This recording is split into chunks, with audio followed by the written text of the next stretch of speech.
Spare us, Lord, spare your people. Do not let us die for... Greetings from Castle Corey, from Mickey, Aurora, and from me. Well, we are being inundated. Events are overtaking us at every turn.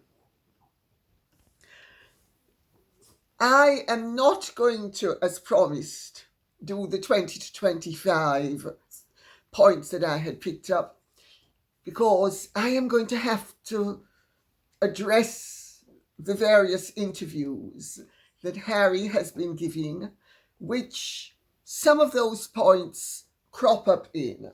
But I think it's more important to address the interviews than just go through the points, because I'll be able to pick up back the points while reviewing the book. Okay? Oh, I mean, I don't know about you, but I feel as if I am being bombarded. I have to tell you,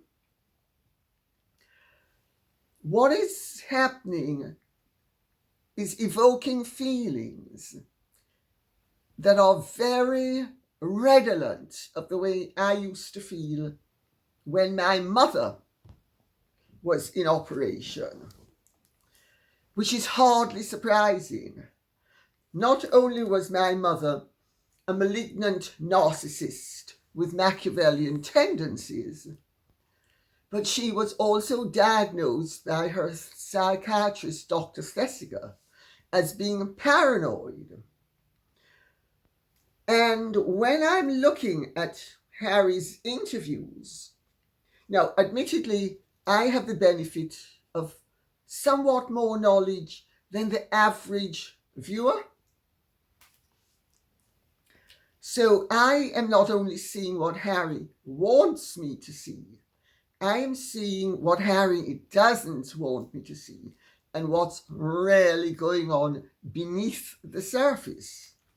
Now, superficially, I have to say, I think Harry has presented himself in these interviews very credibly, if that's the right word. It might not be. Plausibly might be a better word. To those who are ignorant, he certainly comes across as believable. There is little doubt in my mind that Harry believes some, but not all, of what he is saying.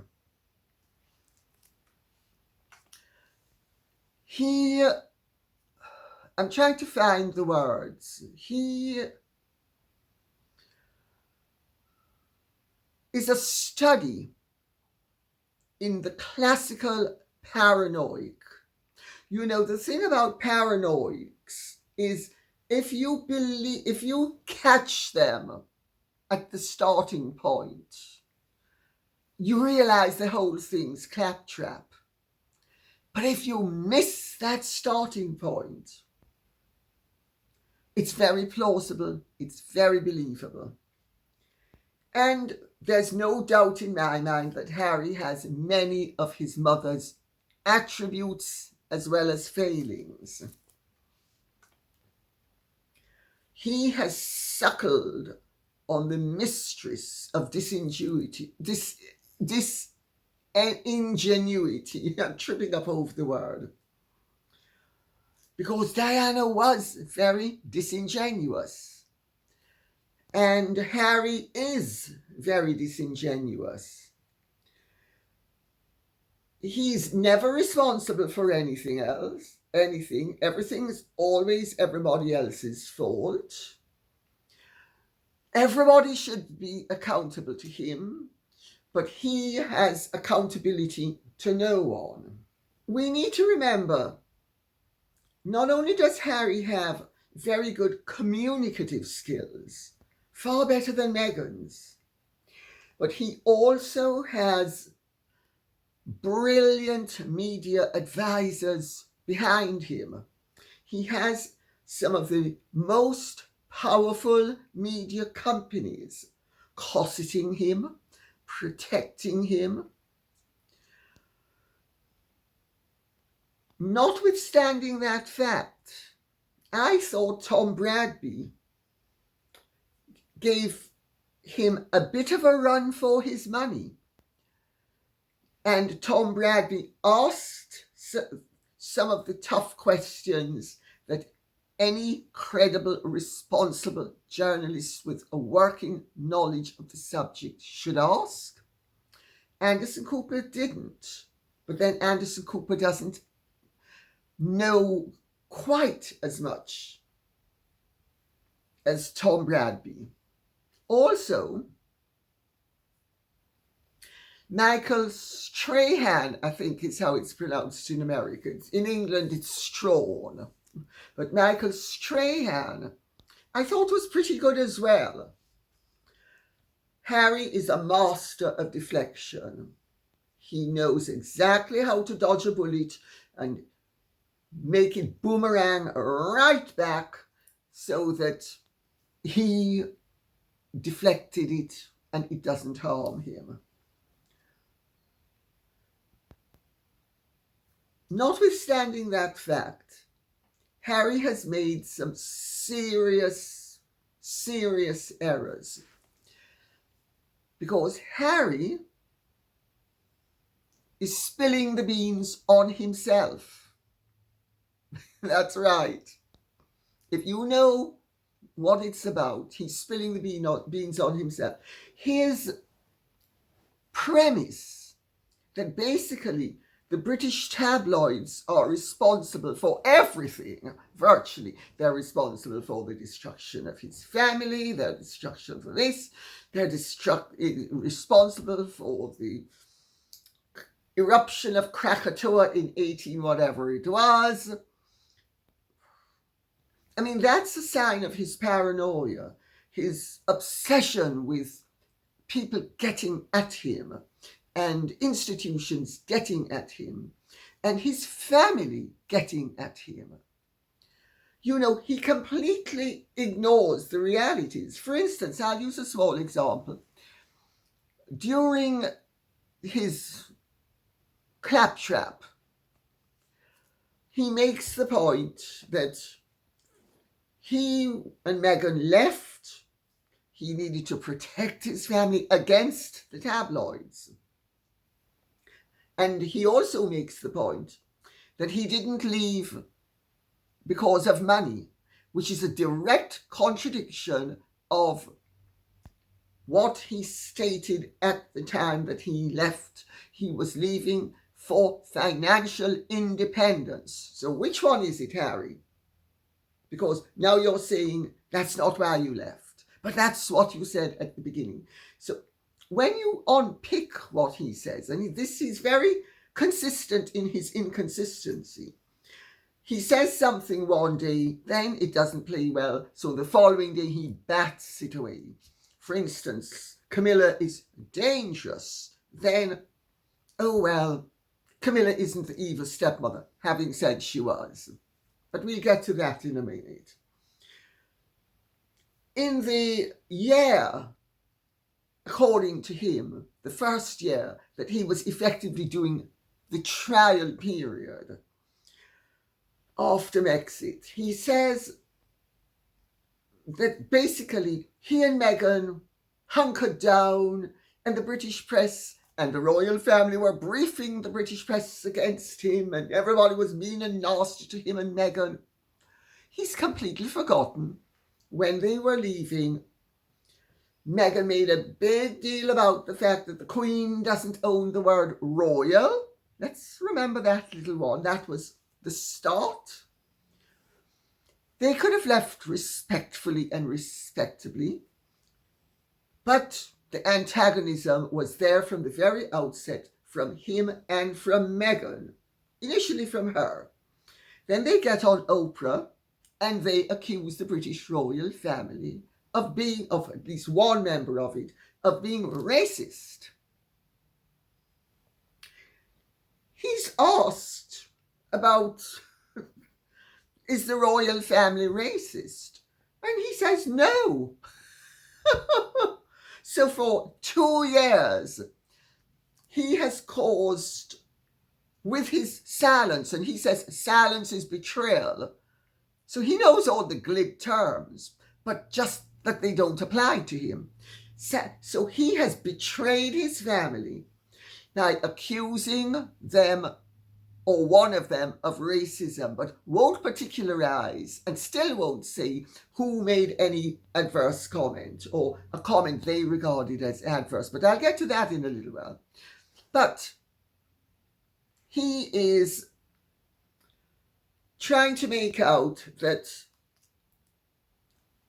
he didn't betray the royal family. He didn't betray his loved ones. He didn't betray the British nation. He didn't betray the British Commonwealth. He didn't betray the monarchy by backing up Meghan's assertion, which he now denies was true.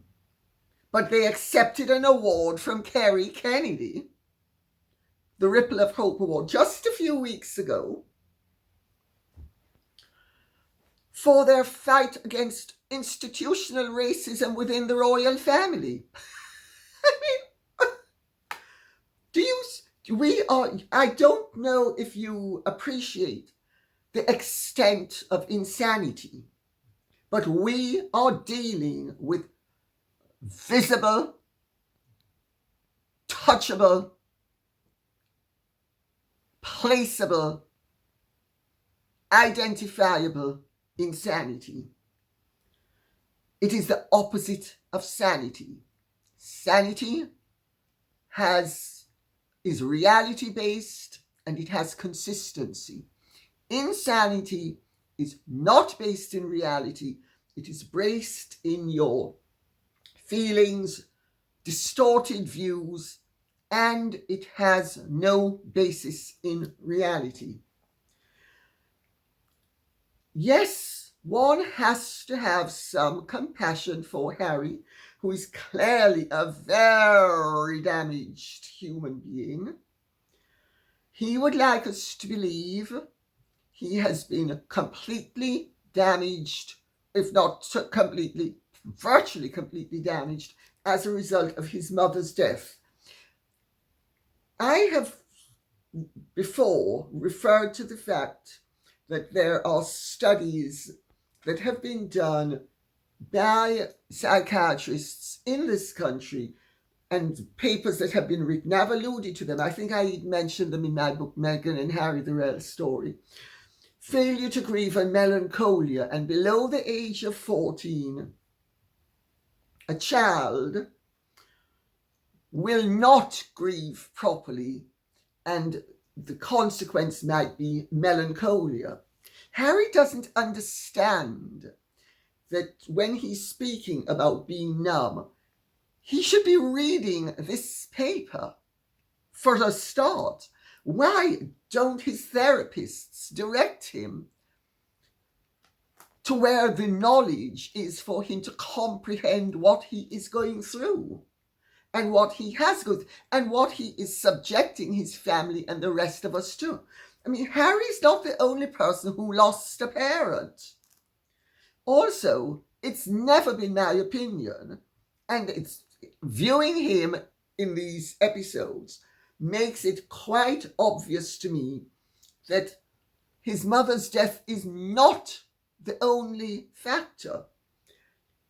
It's the way he was brought up by primarily his mother. Give me a child till the age of 7 and I will give you the man for life, say the Jesuits. Harry was 2 weeks short of his 13th birthday when his mother died. I notice he and everybody else go on and on about that he was 12. He was 2 weeks short of his 13th birthday. So he was effectively a year older and therefore a year that much closer to enlightenment and responsibility. And I'm not criticizing him for his lack of comprehension in this matter. I'm certainly criticizing the medical help, in quotes, that he's receiving, because it's quite obvious to me, looking, and I am not a medical person, admittedly. I have a degree of expertise in the subject, having had to study it to write Daughter of Narcissus. And the subject being personality disorders. And also, I have rather too much knowledge and experience of addiction as a result of having been married to an alcoholic stroke drug addict and having had a mother who died of cirrhosis of the liver, that is alcoholism. So I see what's going on in a way that people who have little or no experience of the subject might not. But the fact of the matter is, for all his damage, he is a deeply disturbed, very hostile, angry, aggressive, one would actually be tempted to say nasty person. And he has charm. He comes across as very personable. I mean, I remember Harry and William when they were little boys and when they were teenagers. He was far more personable than William. He had far more charm than William. He was far more outgoing than William. He was far more captivating than William. So I'm not surprised that he comes across as well as he does. What I am surprised at is how obvious, how flagrant it is, how totally damaged a human being he is, and how it is thrown in our faces. And it is thrown in our faces by Harry and by the lack of editing. How totally out of touch he is with reality. I mean, it's actually frightening. But I think in a funny sort of way, it's a good thing for people to witness once they realize what's going on. Because they will begin to get a real feel for the dilemma of the family. People who love somebody who is nuts, because in my opinion, he is madder than a March hare. No connection to the realities of his situation, the realities of what happened, and no interest in finding them out. Blaming, throwing blame left, right, and center, or creating false narratives, even with the press. I mean, Harry, excuse me, your mother phoned up the paparazzi for them to chase her. She died because she wasn't wearing a seat belt. He has perplexities about the accident, as indeed should most people. However, if you examine the evidence leaves a trail from the moment the Mercedes clipped that Fiat as it entered the tunnel, to be seen by a car in front of it, and to have witnesses on the walkway above the tunnel, because there's a road above the tunnel as well. And he does make the point very well that it's a short tunnel. I know it very well. I had a flat in Paris for years. When my children and I, because my children partly went to school in the south of France, and we would often stop at the flat in Paris if we were driving down to the chateau. I mean, it is a small tunnel, and there's a short tunnel, and it's not winding, and there's no reason why the supposed hump would have caused the accident. But the evidence is clear, but this is not the time to go into that. And interestingly enough, he doesn't want the investigation reopened, quite rightly too.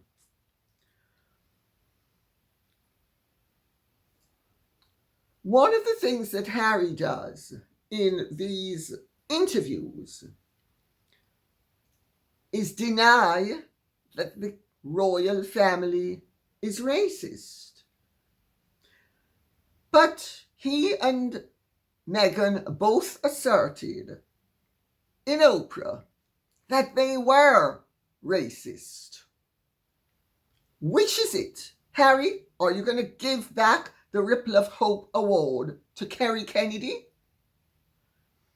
You accepted the award in the full knowledge that it was, as she announced to the world, humiliatingly for your family and the British nation because of structural racism within the royal family.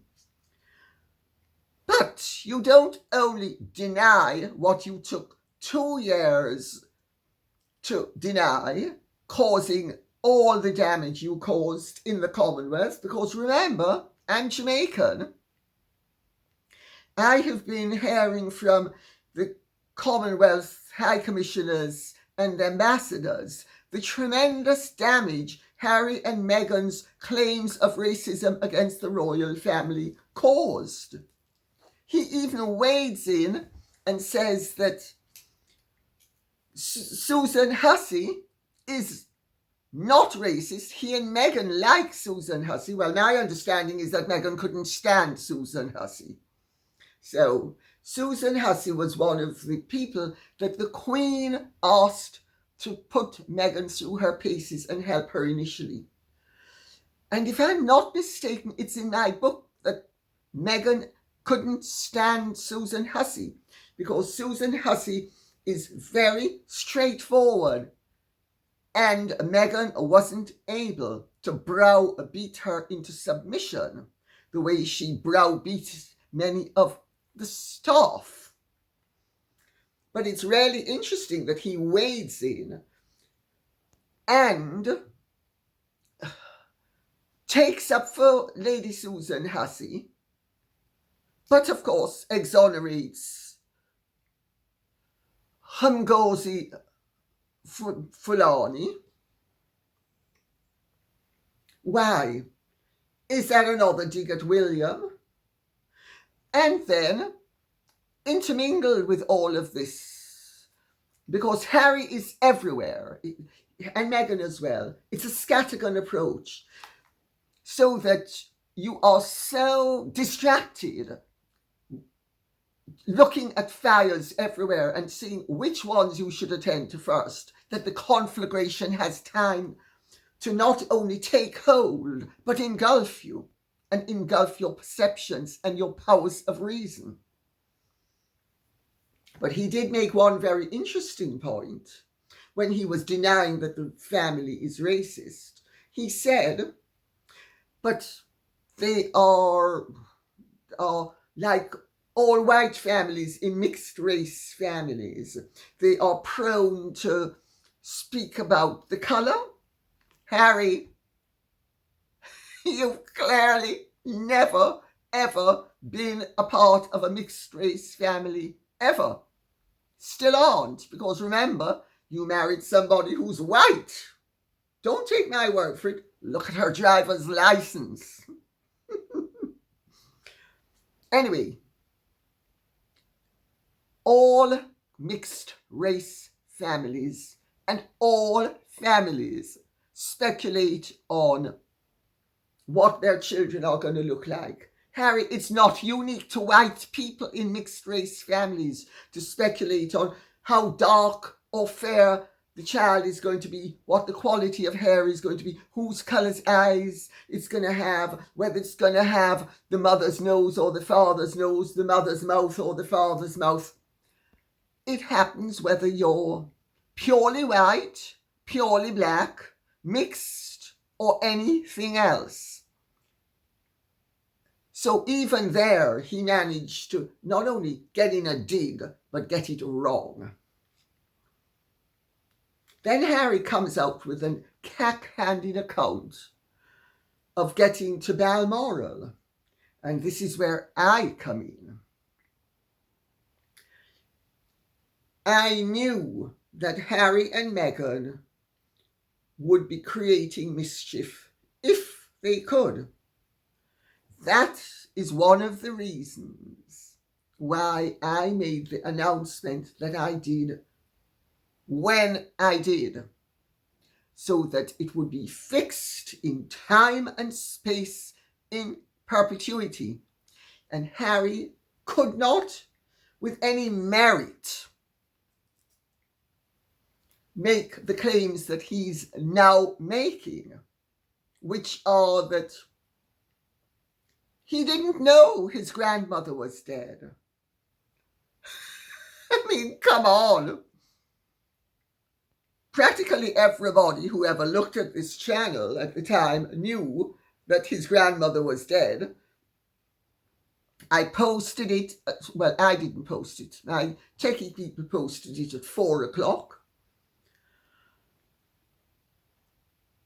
So right there, we have Harry, yet again a victim. I mean, the problem with paranoics and people with personality disorders, and I have to say, Harry's striking me more and more as somebody who's caught up in a very narcissistic web. And you know, when you're caught up in a web, some of it sticks to you no matter what. But he accuses his family of being really horrible to him after the Queen's death. And that they showed and are showing absolutely no willingness to reconcile. Well, why would they, Harry? Even when they say and do nothing, you say that something has happened which seems to have happened in only your or Meghan's or both your minds. And when something has happened, you put the worst possible spin upon it. And then he says that they didn't ask him onto the flight. He makes the point there were 12 or 14 or 16 seats. But he had to make his own way there. He then says that he told his father, don't even think of talking like that about my wife, giving the game away. You know, I mean, you can't make any of this up. The man expects that because he says something, you are going to accept it as a fact, even when he contradicts himself in the same sentence, if you use any discernment whatsoever.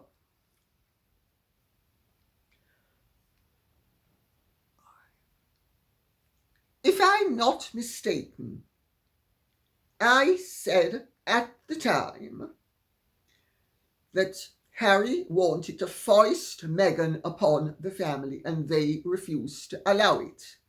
He has confirmed that that is what happened.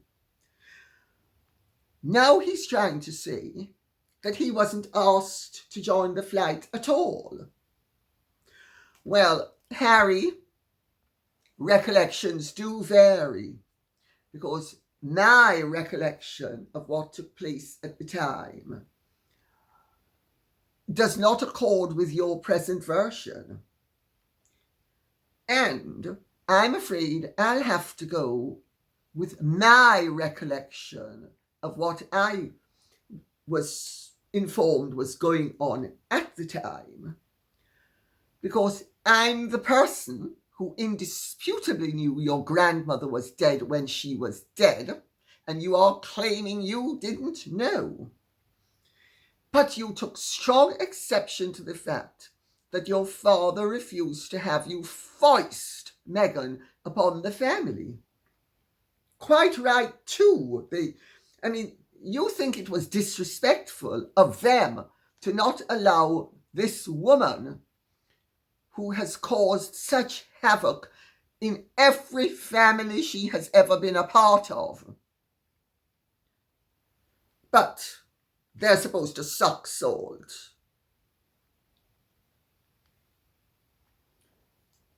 Harry also, while it occurs to me, I'll say it, also makes the point in his interviews about race being the issue.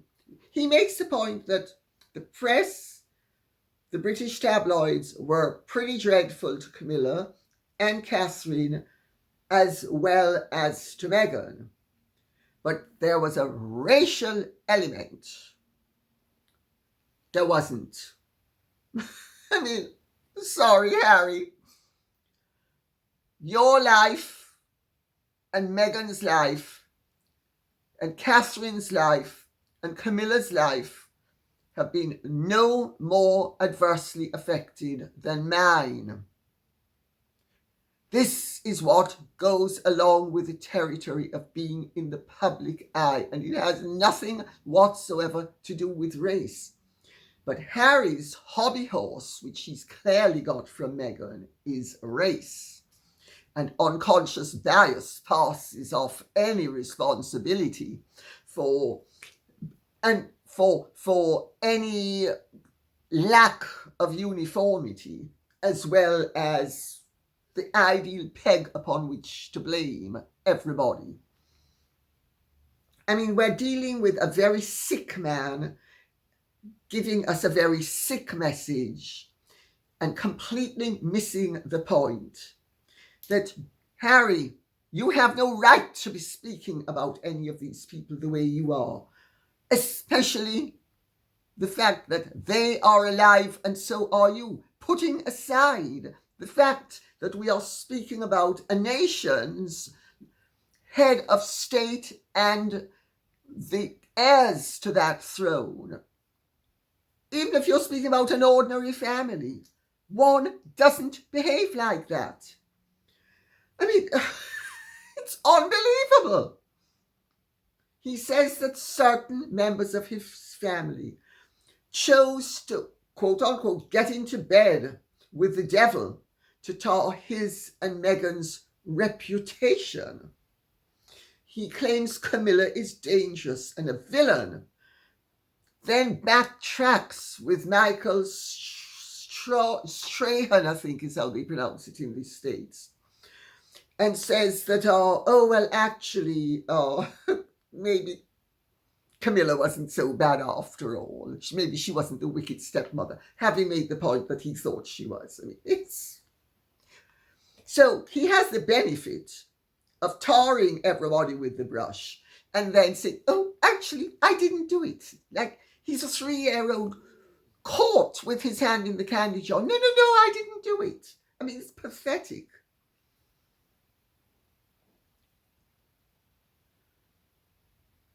He also, by saying that Camilla is dangerous, he gives the public a dagger with which to stab her. But then he's going around giving literal as well as figurative daggers for his family to be stabbed with, because let's remember what he's done with the Taliban.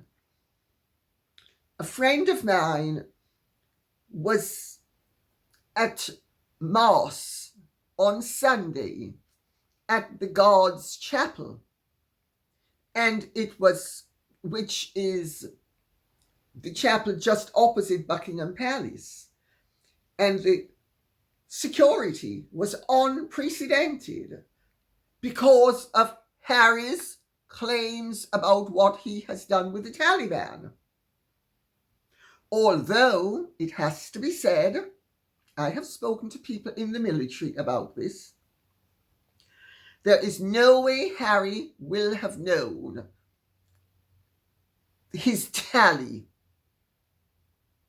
Let's put it that way. And everybody is outraged that he would have claimed any tally whatsoever.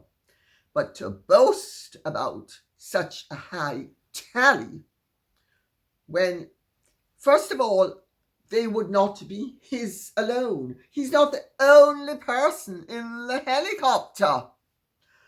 I mean, you just won't. I have to tell you, the frustration of dealing with mad people is quite something else, because they are everywhere, breaching the walls of reality, knocking down the cornerstones of positivity as they hurtle through life, creating havoc for everybody else.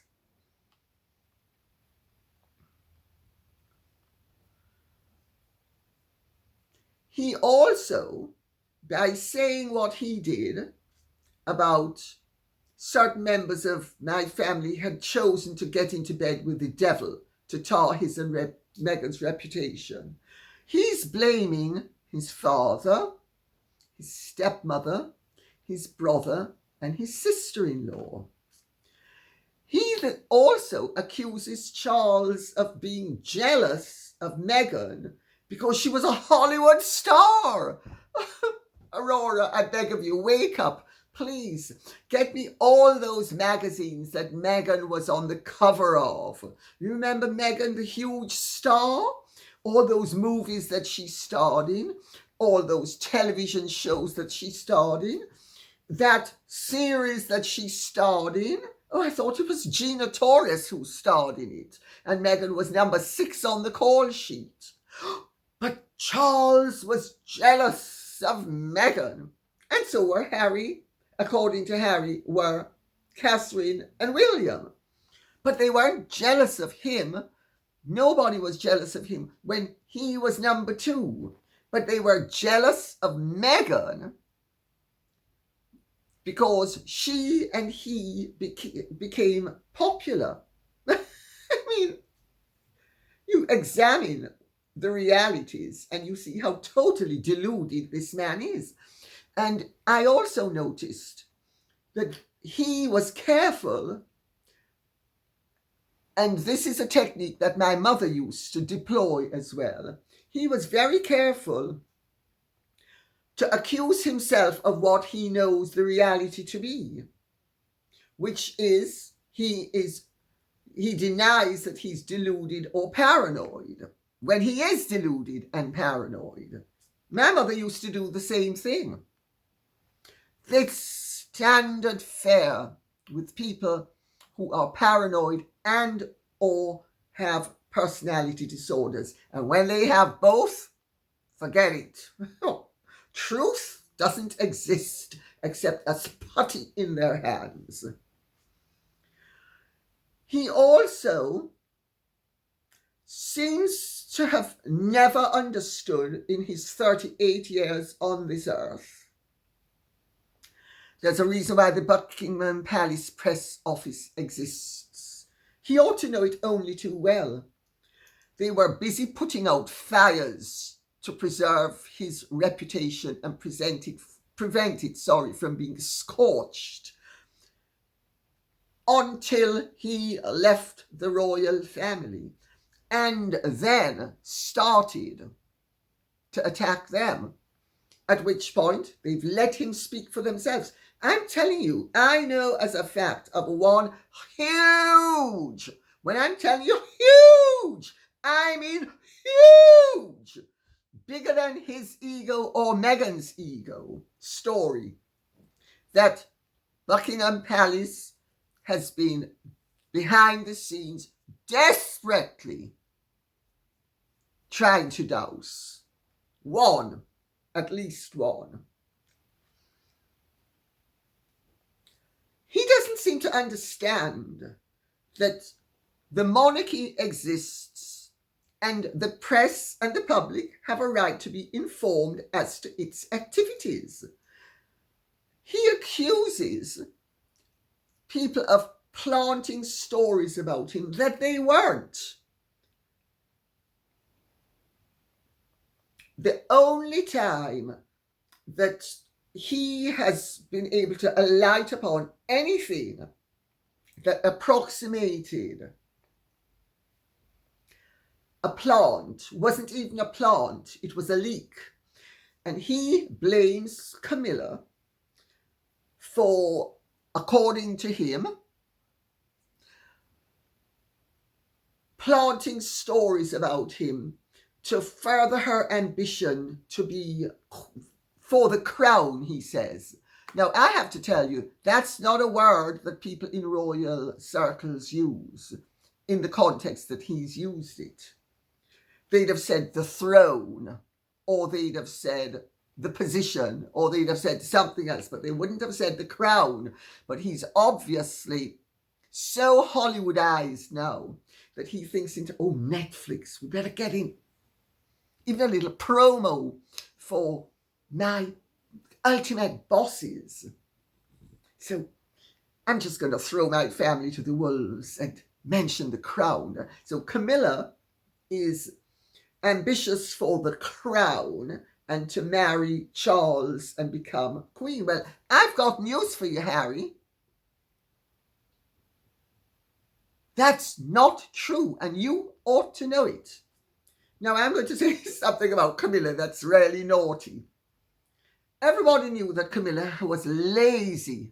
I mean, why not? She'd never worked. I mean, she wasn't lazy in that she wouldn't get out of bed, but she was very happy to muck around unless she was going out in jeans and walking and reading. She's an avid reader. And she never wanted to marry Prince Charles as he then was. She loved him. She wanted to have a solid, firm relationship with him. Her father wanted security for her, which didn't necessarily convert into marriage. But Prince Charles, as he then was, by speaking to Jonathan Dimbleby the way he did, assured the Parker Bowleses of getting a divorce.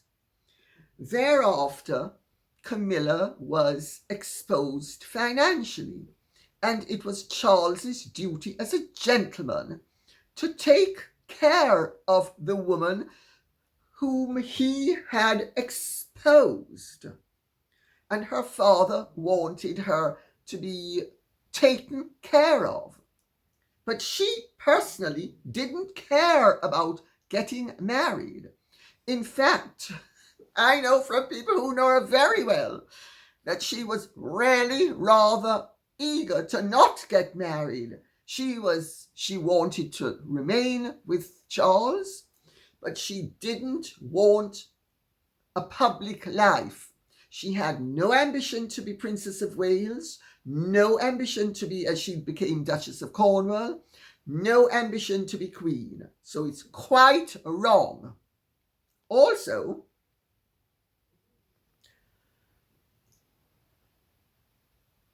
she had never worked.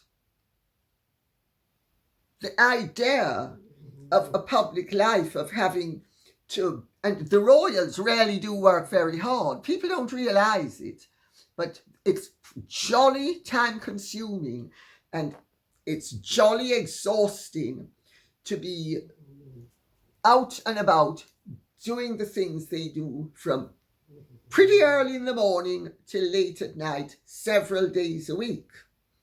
And the Prince of Wales, as he then was, doesn't go to bed until 1 or 2 o'clock every morning. He has dinner at 9 o'clock and immediately leaves the dinner table, no matter who's there, and returns to work until midnight, 1 o'clock, 2 o'clock. Every night. The Queen, as the late Queen, she had to do her boxes. She had to stay up every night doing stuff. She had off 2 days a year. Charles has the same schedule. Camilla didn't want it. I don't blame her. So for Harry to now be making out that she was this Machiavellian creature, I think he and Meghan must have been standing near a mirror and he must have seen his wife's reflection, because he certainly didn't see his stepmother's reflection with any accuracy. And I think it's really pretty nasty of him to have done this, because it's untrue and he must know it's untrue. And the one event that he is referring to is when William met Camilla. Amanda McManus, who's one of Camilla's oldest friends and was acting as her personal assistant, I suppose you could have called it in those days. She mentioned to her, as good friends do, what had happened. Amanda went home, told her husband, who was in the media business, and he is the one who leaked the story. And Amanda McManus lost her job as a result of it. That is the only occasion upon which there was a certifiable leak. And it was not a plant. Now, admittedly, in fairness to Harry, Mark Boland had a reputation in Fleet Street when he was working for Prince Charles of trying to plant stories that would be favorable to Charles's ambition to marry Camilla. But Harry is conflating things, confusing things, and like all paranoics, it's 2% true, 98% in their own heads.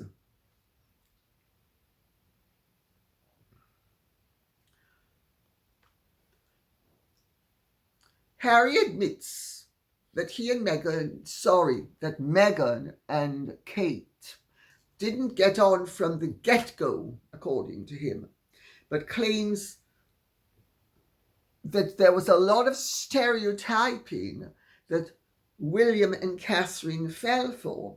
According to Harry,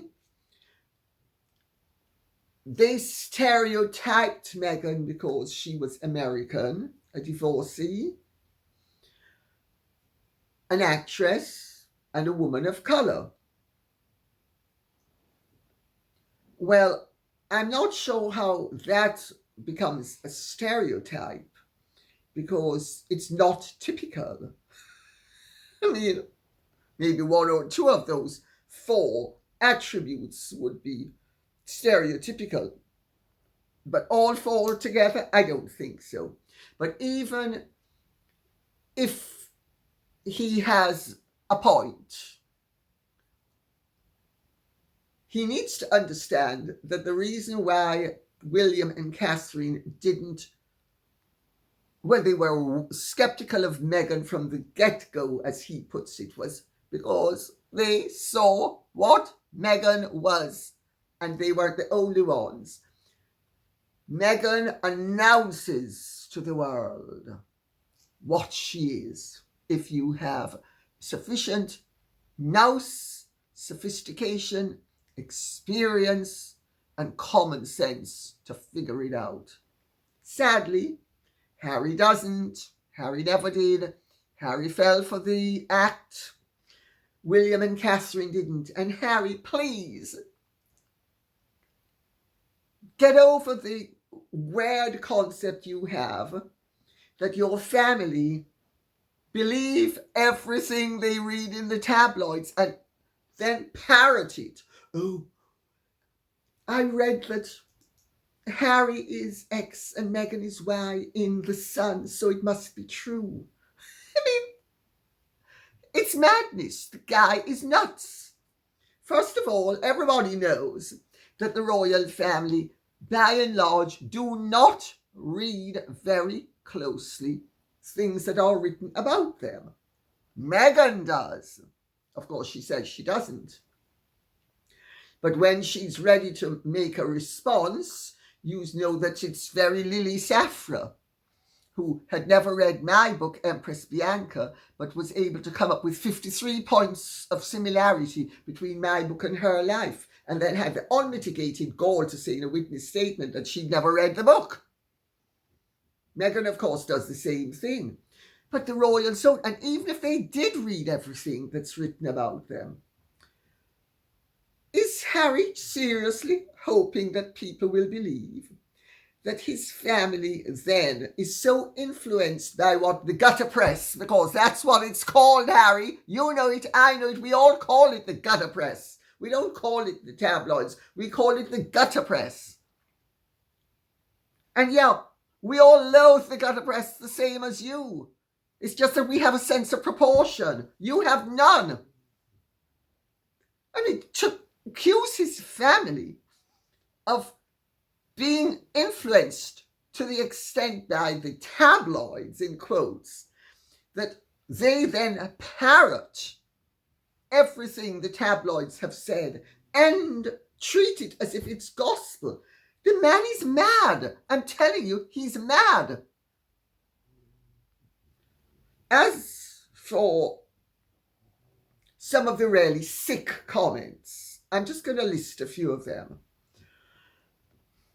We have Meghan channeling Diana at her grave. Palms down. H, please leave me alone for a little while I communicate with your mummy. H, oh, Meg, what did Mummy say? H, Mummy, your Mummy's told me, your mom, no, sorry, need to get in the row. H, your mom told me that I'm the best person for you. You should always listen to me. I'm the one who's going to lead you into the light. And whatever I tell you, H, is for your own good. And your mom thinks that you and I are just perfect together and everything's wonderful and marvelous. And H, I'm just completely taken over with your mom's spirit. Sick, sick, sick, sick, sick. He then has the unmitigated gall to bring up Caroline Flack, that unfortunate girl who, rather like him, suffered from mental issues, but committed suicide. He refers to her in the most disparaging way, repeating things the newspapers said about her when they were having an affair, and breaching not one but two protocols. Harry, first of all, gentlemen do not say who they have slept with. That's number one.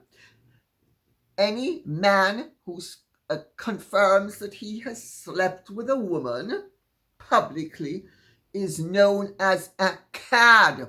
You are a cad.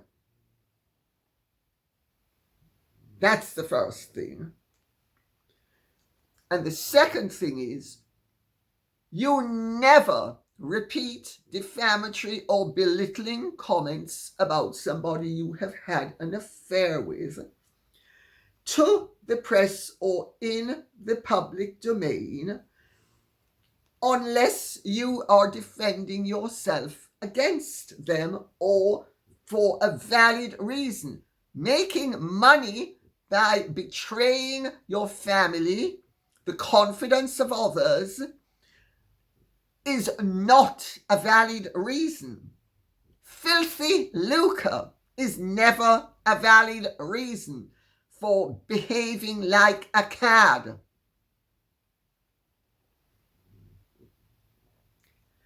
As for his completely insane comment in the book, because we're now dealing with stuff in the book, that he and Meghan were given the baby's body. Remember? The baby that she lost in August when shades of Julia Roberts. I fell to my knees. Oh, I saw the crayon and I sang a lullaby to Archie. And it was in one place when Meghan wrote the op-ed. Then it was in something else. It was in another situation when I think it was Abigail Spencer or her niece Ashley was recounting the drama, because it is a drama, and now Harry has turned it into a farce, because we have Harry claiming that he was given the baby's body, that he buried it under a banyan tree, scratching the earth with his naked hands like an animal in a secret location. Well, there are several difficulties with that scenario to those of you who are not au fait with the realities of life. First of all, in the United States of America and in California to be particular, a fetus that is over 20 weeks has to be given a burial properly in a cemetery, a designated area. It can't be buried under a banyan tree, even if banyan trees grew in California, which they don't.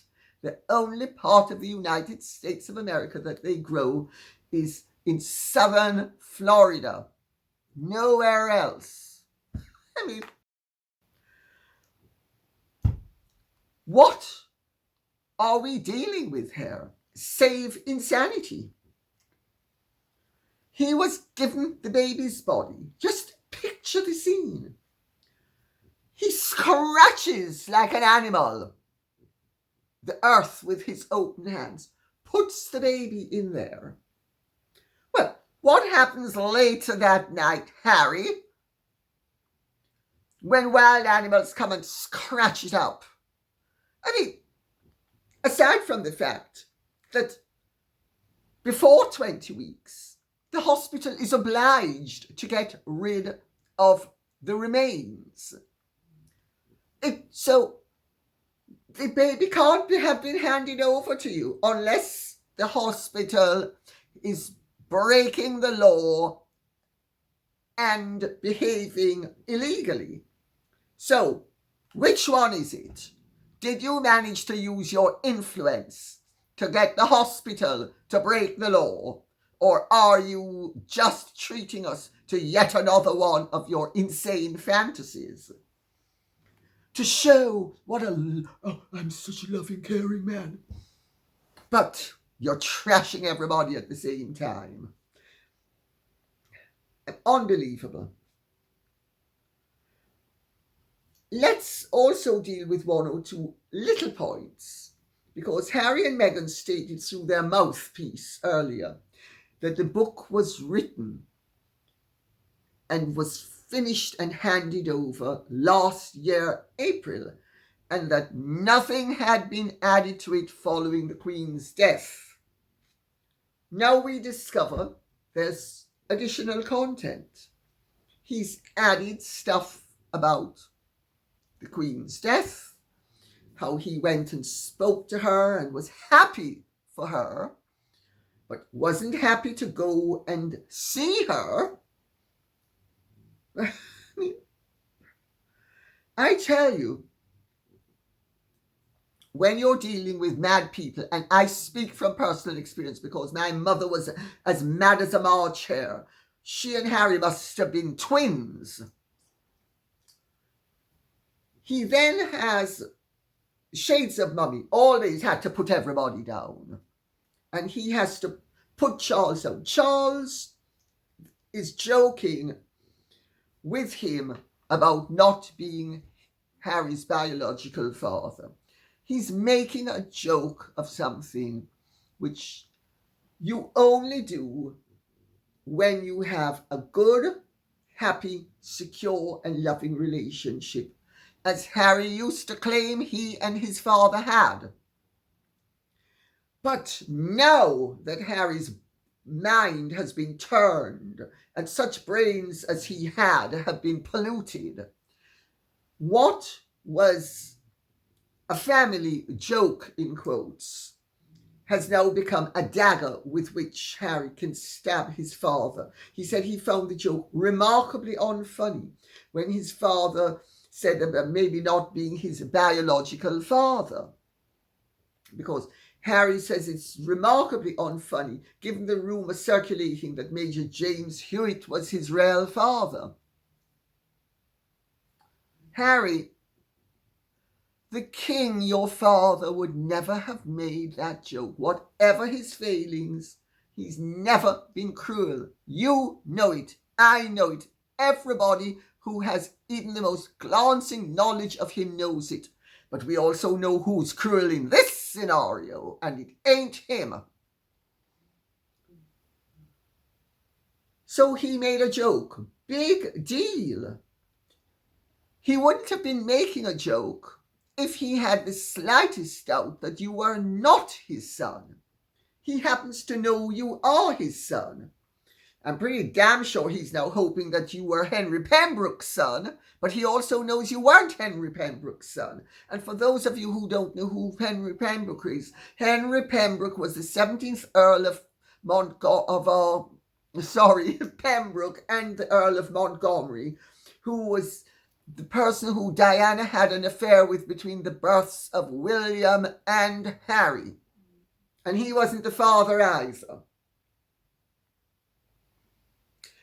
I tell you, this situation has to be turned into something positive.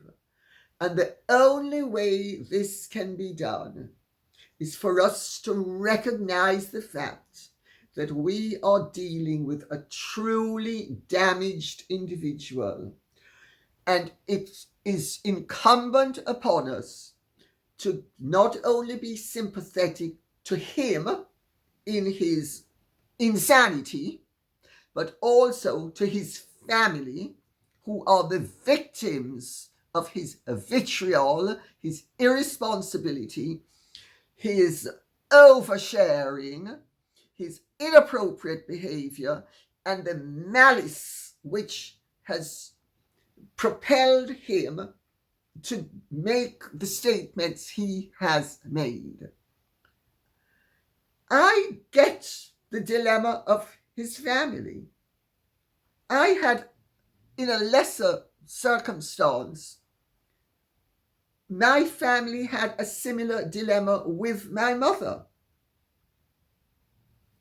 I understand the difficulties of the family. I also understand that you don't stop loving somebody simply because they're mad, and simply because they're hateful, and simply because they're nasty. You may not like those parts of them, but you still love, at least I did, the person who in the parts that were positive. And you can't say the connection isn't there. That's not the spiritually responsible way to conduct yourself. The whole situation is tragic, and we are being treated to a genuine tragedy, and we need to use this in a life-enhancing way. That is my take on this. Deeply regrettable, the whole thing, deeply. deeply. And on that note, I will say thank you very much for listening. I hope this has been of some interest to you. If it has, please like, share, subscribe, press the notification bell, and remember, please keep the questions and comments coming in. This cannot be done without you. And incidentally, I am still reading all of the comments, and I'm trying to keep abreast of the situation. It's just that there is so much going on, not only in the world at large, but behind the scenes, that I can only dish up for your examination and to answer your questions a certain amount. And I have to prioritize at this stage. But please keep the questions and comments coming in. As is appropriate, I will get around to dealing with them in the fullness of time. Thank you so much. God bless and goodbye.